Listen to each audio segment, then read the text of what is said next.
नमस्कार बच्चों, कैसे हैं आप सब। आशा करती हूँ आप सभी अच्छे होंगे, स्वस्थ होंगे, खुश होंगे और अपनी पढ़ाई भी अच्छे से कर रहे होंगे। तो जैसा कि आप सभी जानते हैं, मैं हूँ आपकी हिंदी की अध्यापिका और मैं स्वागत करती हूँ आप सभी का आईसीटी वर्चुअल क्लासरूम में। और आज हम यहाँ पर एकत्रित हुए हैं पढ़ने के लिए क्लास 8 की हिंदी। क्लास 8 की हिंदी में हम पढ़ रहे हैं अपना हिंदी वसंत पाठ्य पुस्तिका भाग 3 का चैप्टर क्या निराश हुआ जाए। तो यहाँ पर आप देखेंगे हमने अभी तक काफी सारी चीजें इसमें पढ़ ली हैं। तो अभी तक हम इस पाठ का जो एक नेगेटिव पहलू है यानी कि नकारात्मक पहलू जो था, जहाँ पर लेखक ने समाज में किस तरह से जो ये ईमानदारी, सच्चाई या कर्तव्य परायणता या निष्ठा या सत्यवादिता, इन सब चीजों का ह्रास हो रहा है, ये सब चीजें खत्म हो रही हैं, उसके विषय में बताया था। और कैसे बताया था कि यहाँ पर जो नेगेटिविटी है वो ज्यादा फैल रही है। तो उसके बाद लोग यहाँ पर ये सारी चीजें उन्होंने बताई और उसके बाद अब उन्होंने जो यहाँ पर 2 उदाहरण दिए, उन्होंने कहा अपने ही जो बात है उन्होंने उसमें कहा कि ये सारी चीजें हैं, मैं मानता हूं, लेकिन ये सारी चीजें क्यों है ये भी उन्होंने क्लियर किया और क्यों इनको लोगों के सामने उजागर करना जरूरी है ये भी उन्होंने बताया।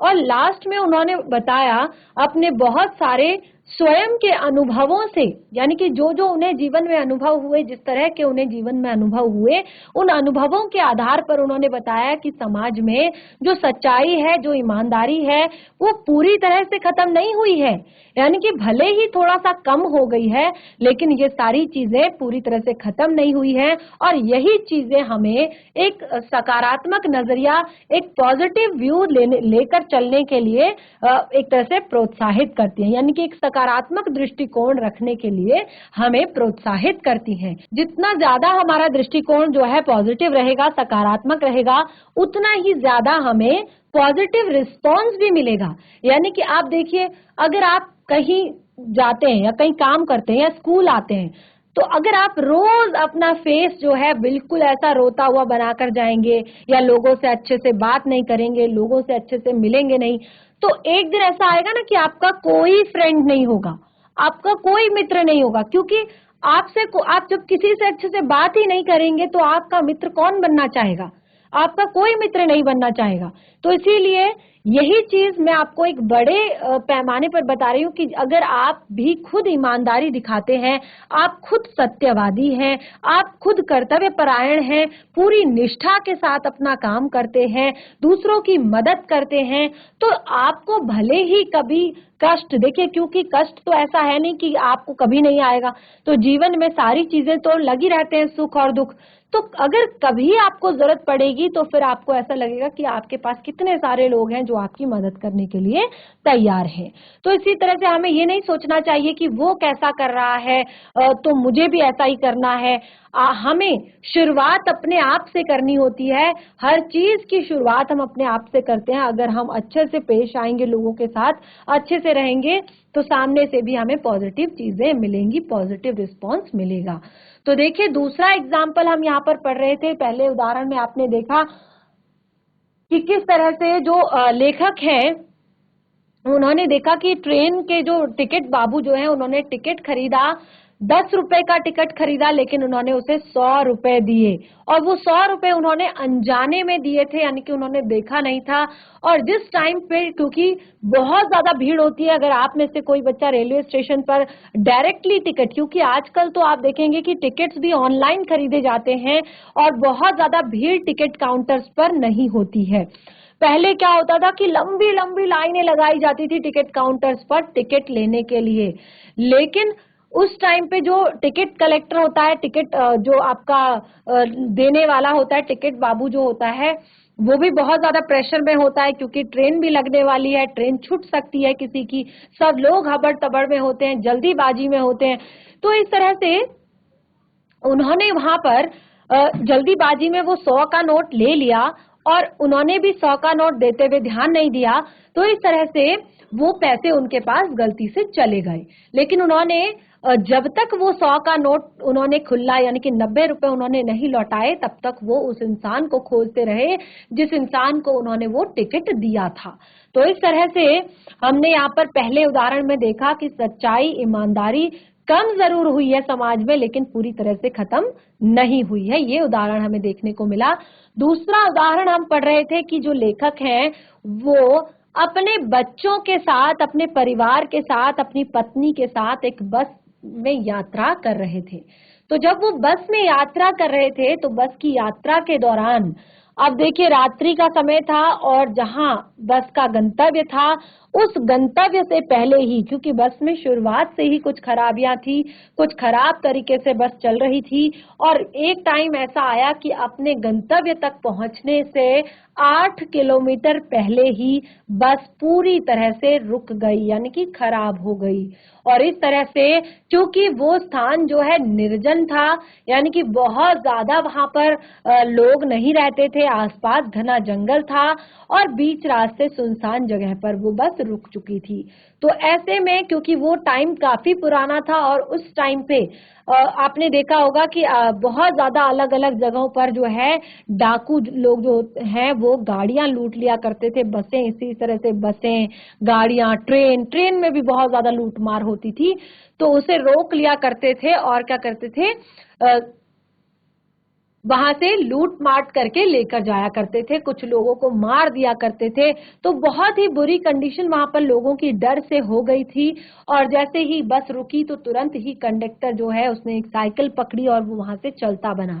अब धीरे धीरे जो लोग हैं उनकी आपस में बातें शुरू हो गई कि शायद हमें धोखा दिया जा रहा है, शायद यहाँ पर कल परसों ही एक बस में डकैती हुई है, बस को डाकुओं के द्वारा लूटा गया है और बहुत सारी इस तरह की बातें। तो लेखक कहते हैं कि परिवार सहित मैं ही उसमें था, इसीलिए डरा हुआ तो मैं भी था। यानी कि परिवार सहित वो थे, बाकी सब तो ऐसे ही सिंगल थे, लेकिन वो कहते हैं परिवार सहित केवल मैं ही था और इसीलिए वो भी डरे हुए थे। बच्चे पानी पानी चिल्ला रहे थे, लेकिन दूर तक पानी का कोई नामो निशान नहीं था। तो इस तरह से अब देखिए, क्योंकि लोगों का जो गुस्सा है, बस में कुछ नौजवान युवक भी थे और उनका गुस्सा जो है बढ़ता जा रहा था और उन्होंने तुरंत ही ड्राइवर को पकड़ लिया और उसको मारने का सोचा कि अब इसकी पिटाई की जाए तभी ये कुछ करेगा, अपनी जान बचाने के लिए तो कुछ करेगा। तो इस तरह से जब टिकट जो ड्राइवर था, ड्राइवर को जब उन्होंने बस से बाहर उतारा तो ड्राइवर ने, लेखक कहते हैं कि मुझे कातर नजरों से देखा, यानी कि बिल्कुल ऐसे देखा कि मुझे बचा लो, मुझ पर दया करो या मुझे इन सबको रोक लो।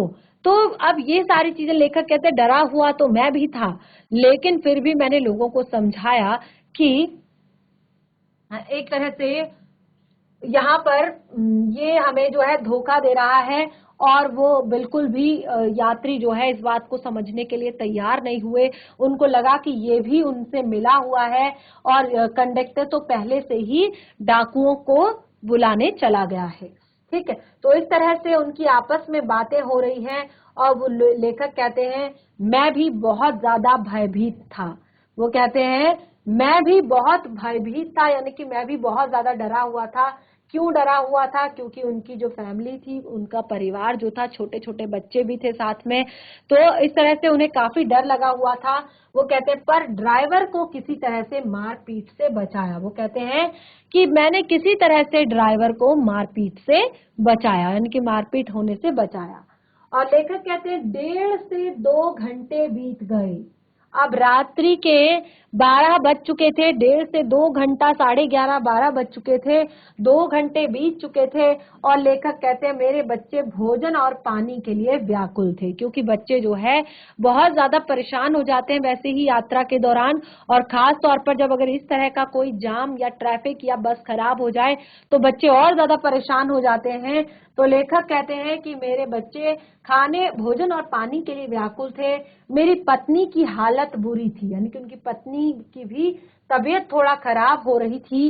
लोगों ने ड्राइवर को मारा तो नहीं, पर उसे बस से उतारकर एक जगह घेर कर रखा। वो कहते हैं कि जैसे तैसे मैंने ड्राइवर को मार खाने से तो बचा लिया, लेकिन लेखक कहते हैं कि लोगों ने उसे एक जगह पर घेरा हुआ था और जैसे ही वो कहते हैं अगर कोई भी दुर्घटना उनके साथ होती, कोई भी दुर्घटना यदि होती, तो वो उन्होंने ध्यान रखा था कि सबसे पहले उन्होंने ड्राइवर को समाप्त कर देना उचित जान पड़ा, यानी कि ड्राइवर को सबसे पहले पीटा जाएगा अगर उनके साथ कोई भी घटना हुई तो। वो कहते हैं मेरी गिड़गिड़ाने का कोई विशेष असर नहीं पड़ा, यानी कि वो कहते हैं मैंने जो उनके सामने हाथ पैर जोड़े, गिड़गिड़ाया कि प्लीज इसे छोड़ दो, माफ कर दो, क्योंकि जो होगा वो सबके साथ होगा, इसके साथ भी होगा।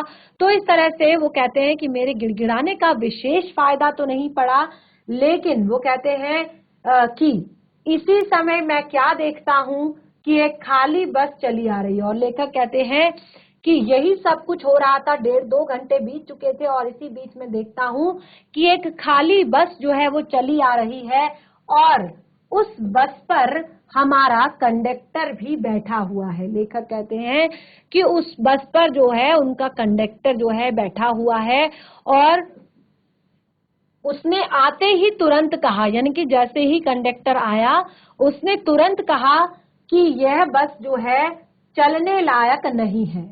उसने आते ही कहा कि अड्डे से नई बस लाया हूं, इस पर बैठ जाइए। जो कंडक्टर था वो आया, जैसे ही गाड़ी रुकी, वो खाली बस जब वहां पर आई, गाड़ी रुकी, तो उस कंडक्टर उस बस का था, वही कंडक्टर उस बस में बैठा हुआ था और उसने आते ही कहा कि मैं बस अड्डे से नई बस लाया हूं, अब इसमें बैठ जाइए क्योंकि ये बस जो है अब चलने लायक नहीं है।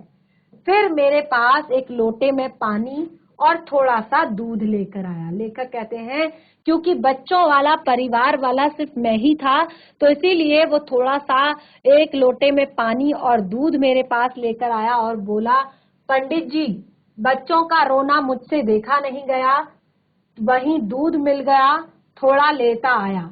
यात्रियों में फिर से जान आई। तो इस तरह से जो यात्री थे बस के, उनमें फिर जान आ गई, एक नया ऐसा लगा एक नया जीवन उन्हें मिल गया, क्योंकि अभी तक वो काफी ज्यादा डरे सहमे हुए थे।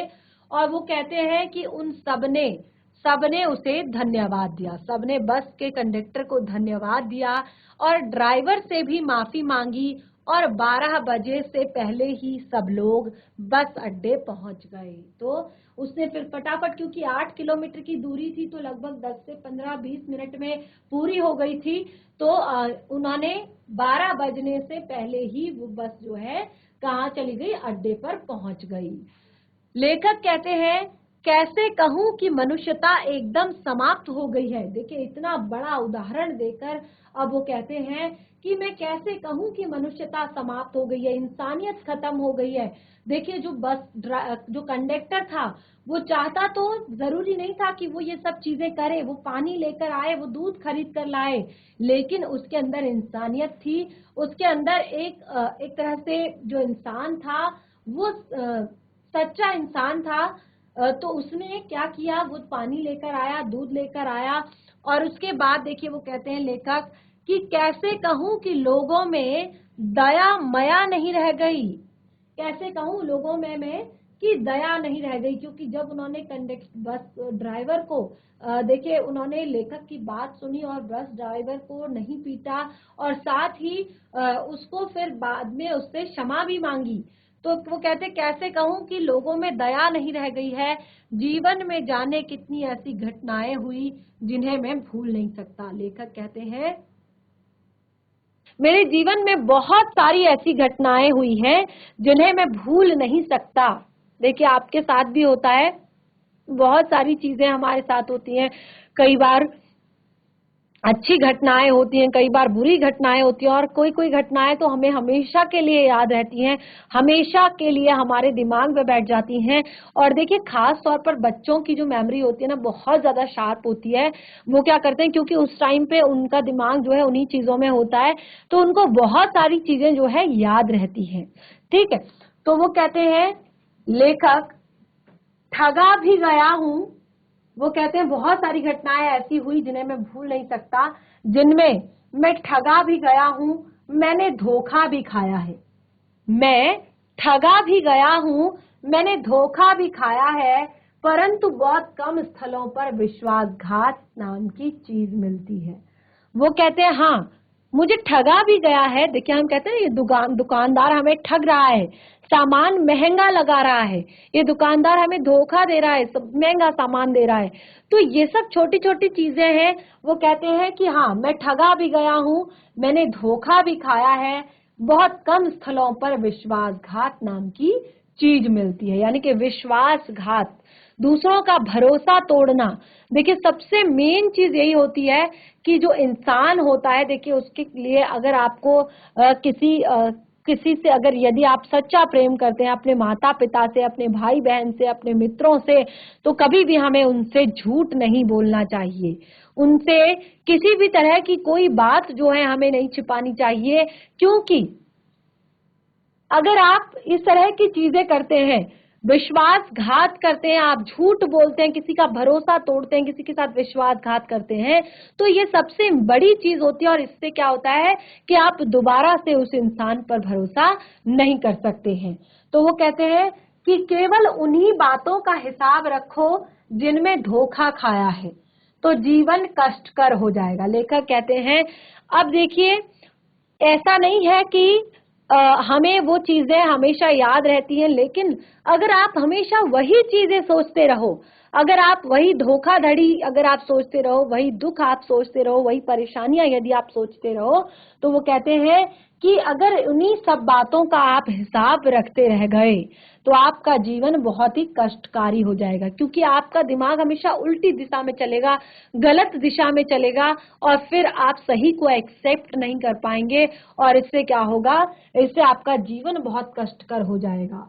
लेखक कहते हैं, परंतु ऐसी घटनाएं भी बहुत कम नहीं है जब लोगों ने अकारण सहायता की है।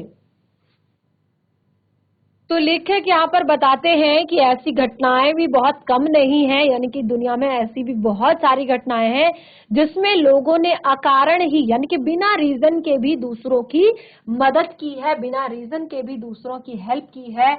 वो कहते हैं निराश मन को ढंढास दिया है और हिम्मत बंधाई है। वो कहते हैं कई बार जो है लोगों ने अकारण ही, यानी कि जिनको हम नहीं जानते, जिनसे हमारा कोई एक तरह से संबंध नहीं है, तो ऐसे लोगों ने भी कई बार जो है मन को ढंढास दिया है, हिम्मत बंधाई है। और वो कहते हैं कविवर रविंद्रनाथ ठाकुर ने, जो कवि है रविंद्रनाथ ठाकुर जी, उन्होंने अपनी प्रार्थना गीत में, लेखक कहते हैं रविंद्रनाथ ठाकुर जी ने अपने प्रार्थना गीत में यहाँ पर कहा है कि संसार में केवल नुकसान ही उठाना पड़े, धोखा ही खाना पड़े, तो ऐसे अवसरों पर भी हे प्रभु मुझे ऐसी शक्ति दो कि मैं तुम्हारे ऊपर संदेह ना करूं। देखिए कितनी बड़ी बात उन्होंने कही कि अगर संसार में आपको लगातार धोखे मिल रहे हैं, अगर संसार में लगातार आपको नुकसान ही उठाना पड़ रहा है, तो वो कहते हैं कि हे प्रभु भले ही मुझे संसार में कितने ही धोखे खाने पड़े, कितने ही कष्ट उठाने पड़े, तो ऐसा नहीं होना चाहिए कि मैं आपके ऊपर संदेह करूं, मैं आपके ऊपर डाउट करूं कि आपने मुझे या मेरी किस्मत को ऐसा क्यों बनाया है, या आपने ऐसा क्यों किया, मैं ऐसा ना कह सकूं। देखिए आगे कहते हैं कि मनुष्य की बनाई विधियां गलत नतीजे तक पहुंच रही है। जो मनुष्य की बनाई विधियां हैं, जिस रीजन के लिए विधियां बनाई गई थी, जिस कारण ये विधियां तैयार की गई थी, अब वो गलत नतीजों पर जा रही है, तो इन्हें बदलना होगा। वस्तुतः आए दिन इन्हें बदला ही जा रहा है, लेकिन अब भी आशा की ज्योति नहीं बुझी है, महान भारतवर्ष को पाने की संभावना बनी हुई है। लेखक कहते हैं कि अब भी हमारे जो हमारा एक सुंदर भारत था, जिस भारत की कल्पना जो है महात्मा गांधी जी ने, लोकमान्य तिलक जी ने और अन्य महापुरुषों ने,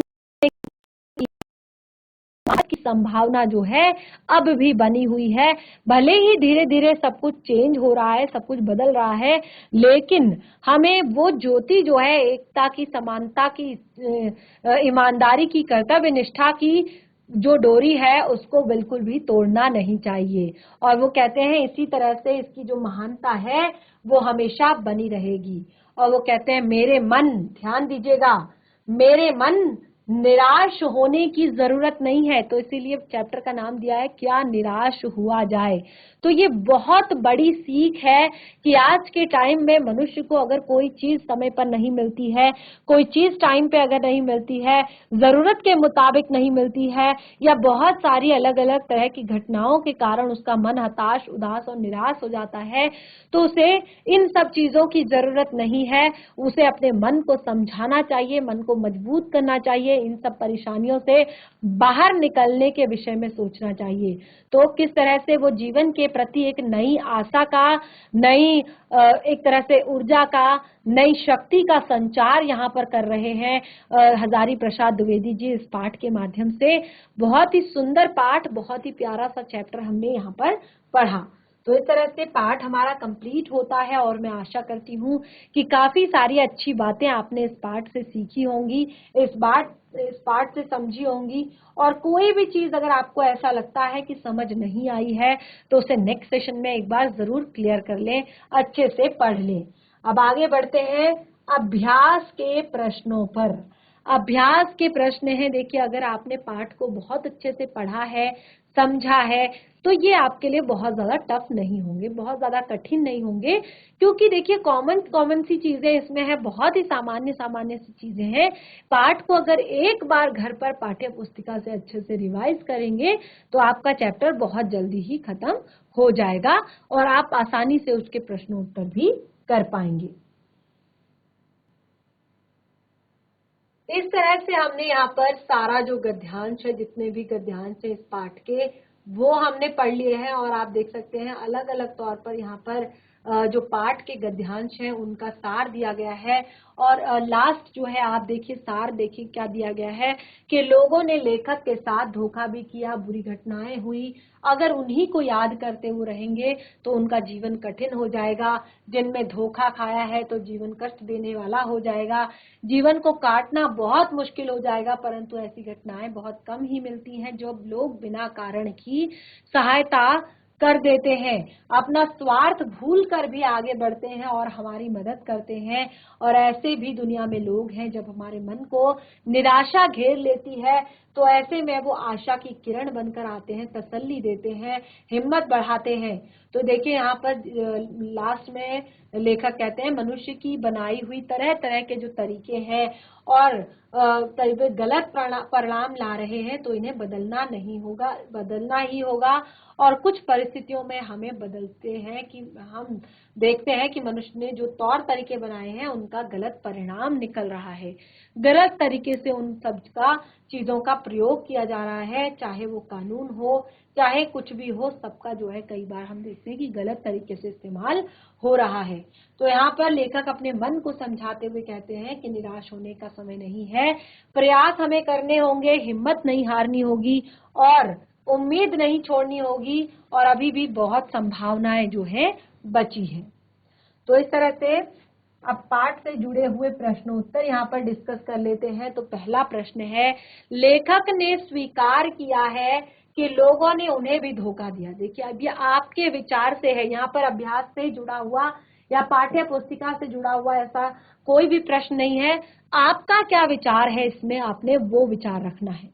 लेखक ने स्वीकार किया है, आपने देखा लास्ट में, एंड में लेखक ने स्वीकार किया कि लोगों ने उन्हें धोखा दिया है और फिर भी वह निराश नहीं है, क्योंकि संसार है।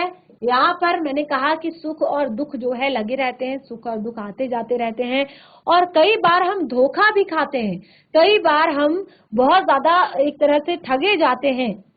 लेकिन लेखक यहाँ पर क्या कहते हैं कि आपके विचार से इसका क्या कारण हो सकता है, यानी कि क्यों स्वीकार किया लेखक ने कि उन्हें बहुत सारे लोगों ने धोखा दिया है और फिर भी वो निराश नहीं है। तो देखिए लेखक निराश क्यों नहीं है। लेखक कहते हैं कि अगर मैं उन लोगों के दिए गए धोखे, उन लोगों द्वारा की गई ठगी को अगर मैं ध्यान में लेकर चलूंगा, उन लोगों के द्वारा की गई हरकतों को अगर मैं हमेशा अपने जीवन में लेकर चलूंगा तो मैं जीवन जो है मैं अपना अच्छे से नहीं जी पाऊंगा और एक तरह से मेरे जीवन में हमेशा निराशा होगी, हताशा होगी। तो इस तरह से वो कहते हैं मैं आगे अपना जीवन अच्छे से नहीं जी पाऊंगा। इसीलिए यहाँ पर लेखक कहते हैं कि मैं बिल्कुल भी निराश नहीं रही हूँ, क्योंकि निराश होने से चीजें खत्म नहीं होती, कम नहीं होती। तो हमें उनको खत्म करने का और एक तरह से पूर्ण तरह से समाप्त करने का जो है निर्णय हमें लेना चाहिए।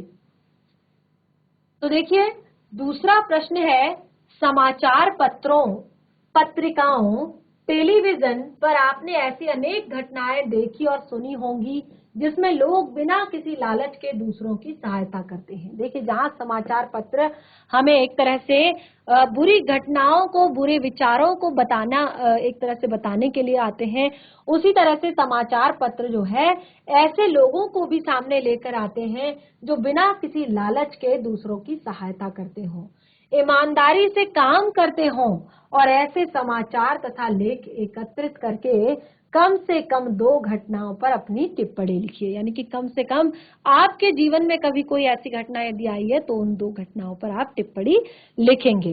ठीक है, तो इस तरह से 2 प्रश्न हमने यहाँ पर कर लिए। आगे बढ़ते हैं। ये सारे जो प्रश्न है ना, ये आपके लिए हैं। लेखक ने अपने जीवन की 2 घटनाओं में रेलवे टिकट बाबू और बस कंडक्टर की अच्छाई और ईमानदारी की बात की है। तो आप भी अपने आसपास किसी परिचित के साथ हुई किसी घटना के बारे में बताइए और बिना किसी स्वार्थ के भलाई और ईमानदारी, अच्छाई के कर्म जिसने किए हों। तो इस तरह की कोई घटना आपके आसपास से रिलेटेड या आपके रिलेटिव्स के साथ घटी हो जिसमें बिना किसी एक तरह से भलाई किए, ईमानदारी के, अच्छाई के, यानी कि स्वार्थ के किसी की मदद कैसे की जाती है, वो आप यहाँ पर बता सकते हैं। पर्दाफाश, देखिए, दोषों का पर्दाफाश करना कब बुरा रूप ले सकता है। यानी कि जब हम दोषों का पर्दाफाश करने में रस लेने लगे, आनंद लेने लगे, मजे लेने लगे दूसरों की गलतियों के, तो तब जो है ये बहुत ज्यादा खतरनाक साबित होता है, बहुत बुरा रूप ले सकता है। ठीक है, अगला है, आजकल के बहुत से समाचार पत्र या समाचार चैनल दोषों का पर्दाफाश कर रहे हैं। इस प्रकार के समाचारों और कार्यक्रमों की सार्थकता पर तर्क सहित उत्तर दीजिए। तो जिस तरह से आप न्यूज चैनल्स पर देखते हैं कि कैसे किसी व्यक्ति को दोषी ठहराया जाता है, तो उस पर आप अपने तर्क दे सकते हैं, अपने विचार यहाँ पर लिख सकते हैं। तो इस तरह से हमारा जो ये पाठ है ये आज यहाँ पर कंप्लीट होता है। हमने पाठ को बहुत अच्छे से पढ़ा, अच्छे से समझा और देखिए लगभग 4 से 5 जो सेशंस है वो हमने इसमें लिए और यहाँ पर हमने पाठ से जुड़े हुए प्रश्न उत्तर भी डिस्कस कर लिए हैं। तो इस तरह से आप यहाँ पर देखेंगे कि इस पाठ को घर पर एक बार पढ़ेंगे और इस पाठ से जुड़े हुए प्रश्न उत्तर अपनी कॉपी में नोट करेंगे और कोई भी डाउट हो तो उसे नेक्स्ट सेशन में जरूर क्लियर करेंगे। तो इस तरह से आज का सेशन हमारा यहीं पे समाप्त होता है। तब तक के लिए धन्यवाद। आपका दिन शुभ हो।